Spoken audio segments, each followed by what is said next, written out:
పులిహార బెల్లం పెట్టడం జరుగుతుంది. ఇప్పుడు సాక్షాత్తు ఆ స్వామి వారికి అమ్మవారిని ఇవ్వడం జరుగుతుంది. అన్ని దానాలకయ్యా గొప్ప దానం ఏందయ్యా అంటే కన్యాదానం. ఒకనొక సమయంలో రాముడు మరియు అతని తన ఆహ్వానించేటప్పుడు సాక్షాత్తు ఆ దశరథ మహారాజు ఏం చేశాడంటే జనక మహారాజు కాలు మొక్కాడట. అంటే శ్రీరామచంద్రుడైనటువంటి తండ్రి సీతామ్మవారి యొక్క నాన్నగారి కాళ్ళు మొక్కాడంట. మొక్కగానే జనక ఈ ఇంటి ఆడబిడ్డని మాకు ఇస్తేనే మా వంశం యొక్క ఇంటికి ఆడబిడ్డ ఖచ్చితంగా ఉండాలి. ఆడబిడ్డ మహాలక్ష్మి.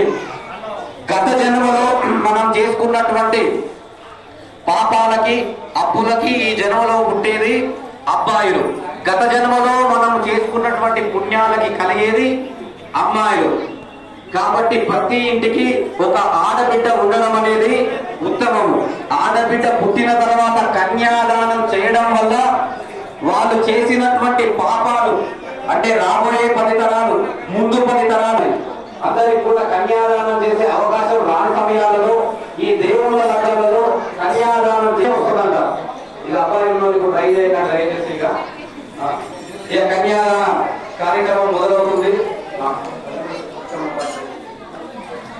అందరూ కూడా అనండి.